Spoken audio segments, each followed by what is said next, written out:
Welcome to Salad with a Side of Fries.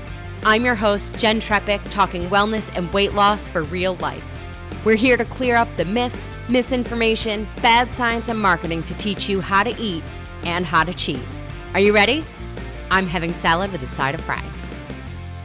This week, we're talking about protein Doritos.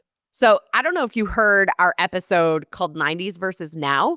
So Stephanie joined me for that episode. Following the episode, she sent me a thing on Instagram that was about protein Doritos. And it was people tasting them and they were saying like, not bad for a protein chip kind of a thing, or it tasted like what you wanted a Dorito to taste like. So I fully believe that we do not need protein in every single thing.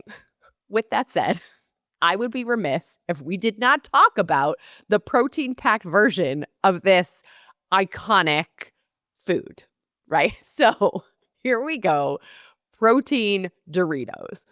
Now, I think part of what we had talked about in the 90s versus now episode is that a lot of these foods are made by big food companies. Even some of the healthier options that are today's versions of foods from the 90s were originally made by these independent companies, and then those smaller companies and brands were bought up by the big companies. So Doritos is a product of Frito-Lay. Frito-Lay is owned by PepsiCo. Now you can make that mean whatever it means to you. I want to dig into this new product.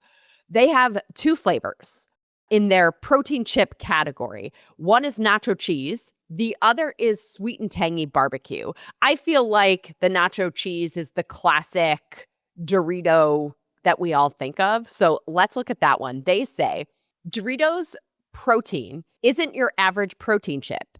It packs the bold flavor you love with 10 grams of protein per 1 ounce serving, delivering big nacho cheese taste and iconic crunch with no colors from artificial sources and no artificial flavors. Okay. I don't even have much to say on that. I think let's get to the nutrition facts. Serving size, that 1 ounce, is about 10 chips. Keep that in mind. All right, from those 10 chips, we have 150 calories, 8 grams of fat with 1.5 grams of saturated fat. They say 0 grams of trans fat, 8 grams of total carbs with 1 gram of fiber, 10 grams of protein. There's some calcium, a little bit of potassium. And from here, what do we see? We're not really getting any micronutrients. Not a deal breaker, just a note, something I see. The net carb is 7 grams, which falls into our ideal of 9 grams or low on the net carbs. The fiber is low at only 1 gram. Ideally, when we're looking at a packaged food, we want at least 5 grams of fiber. The 10 grams of protein is a little more than an ounce. It's like about 1.5 ounces. So it's less than a full snack size amount of protein. Just for some perspective, the 8 grams of fat is more than we would ideally like. And it kind of depends on the source of that fat for us to decide if that's a deal breaker. I'm actually particularly curious about the 0 grams of trans fat, if that's a function of the serving size and rounding, or if there's truly no trans fats in there. And when we think about this, like the purpose of the Dorito, like what role are chips playing, right? And when we think about that, I'm guessing this is probably more fat than you'd think you're getting from your chip, that thing that you're looking for, like some sort of crunch, right? Again, we have to look at the source of that fat when we get to the ingredients.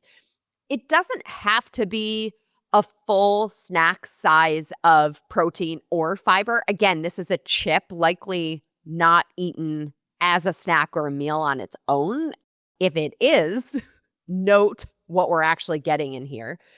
I mean, I would think if we really wanted this as our snack, we would want less fat, more fiber, probably even more protein. But again, this may or may not be deal breakers. So, okay, let's look at the ingredients. Now, this is not a short list. Here we go. Milk protein, casein, vegetable oil, corn oil, and or canola oil, and or soybean oil, and or sunflower oil, corn, rice flour, cornstarch. Then less than 2% of cheddar cheese, milk, cheese cultures, salt, enzymes, salt again, oat fiber, natural flavors, don't know what those are, whey, potassium salt, buttermilk, Romano cheese, milk, cheese cultures, salt again, enzymes, whey protein concentrate, onion powder, tomato powder, corn syrup solids, spices, citric acid, garlic powder, lactic acid, yeast extract, red and bell peppers, sugar, paprika extract for color, vegetable juice for color, annatto extract for color. Whew, that's a lot. Okay. Then I saw this BE disclosure. Now, we talked about these. We have a nutrition nugget, GMO to BE. So here they have this BE disclosure. They say this product contains one or more bioengineered BE food ingredients, commonly known as GMOs. They do not tell us which ones those are. They don't tell us if it's a lot of them or just one, but they have the disclosure that says one or more. I'm going to err on the side of the or more if I'm just guessing on that. Then they add no artificial flavors, no colors from artificial sources, good source of protein, made with milk protein, which is that casein. And then it says 10 grams of protein per 1 ounce serving. So I do wish we knew which ingredients were, the bioengineered or GMO ones. I'm just curious. I don't know that it would change my thought on, the protein Doritos. I think if you're choosing Doritos, I don't know how much that matters to you in general. They mention salt so many times in that ingredient list that it's a little confusing to me. I don't love the sources of fat that are in there, and it does not seem like any of them are actually a trans fat based on how they are labeled. On their site, you can sort of click into a drop down for every single ingredient. If you really wanted to dig into each one, you could. I think, on the whole, protein Doritos. If your heart is set on eating Doritos, these are potentially better than a different version of the chip. Admittedly, I have not looked at the label on Doritos, regular Doritos, in a very long time. I think it's interesting to me that this actually has more protein per serving than the Cloud protein popcorn, than Khloe Kardashian's protein popcorn that we looked at a few months ago. So that brings me to, I guess, my two overall sort of questions or thoughts on this. So the first one, and by the way, we can all ask ourselves these questions so that we can each decide for ourselves. But here are the things that I think are worth considering. So one, this as opposed to what? So if we're comparing this to the Cloud popcorn, I actually think I'd still go with the popcorn. Fewer ingredients overall, different balance of nutrients in that one. But either way, for you, it's this or what? And then you can evaluate which is a better fit for the meal or the snack, and which is a better fit for your priorities in the moment, and which is a better snack for your overall health priorities. Because this is an ultra-processed food, full stop. Doesn't mean it's necessarily a deal breaker. It's about how we think about it and what role it's playing, I think. And then the second question to ask ourselves goes back to that serving size. So 1 ounce is about 10 chips. How many of us are eating 10 chips and calling it a day? Especially if it's a bigger bag and not like a single serving container. Because I think that's where this becomes way more challenging. And as we know with food labeling, 1 + 1 does not equal 2 necessarily. So we just have to also consider how much we're having when we have it.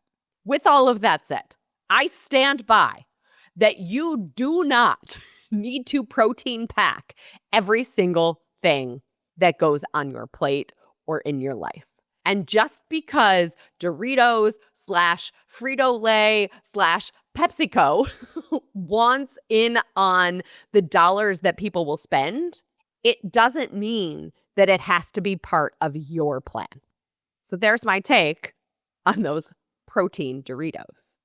Well, as always, everybody, I'm your host, Jenn Trepeck. Connect with me on Instagram or all social media. I'm at Jenn Trepeck, JENNTREPECK. Website is asaladwithasideoffries.com. Pick your platform, send a message. I love hearing from you, your takeaways, your ideas, your questions. This is also the easiest way to learn more about working with me as your health coach. Robin Nielsen, thank you again for joining us. And friends, if you are not already a member, join us in the Happy Healthy Hub. You'll go to asaladwithasideoffries.com. This shows your support for this podcast, this community, and above all, your health. On top of this week's episode and full video with behind-the-scenes content, your 24/7 Ask Me Anything on the community board. You'll also get this week's recipe for the garlic herb cottage cheese dip.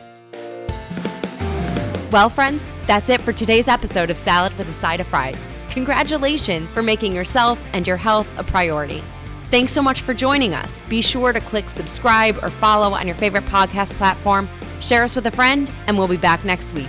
Always remember, you deserve it, and you are worth it. Happy healthy.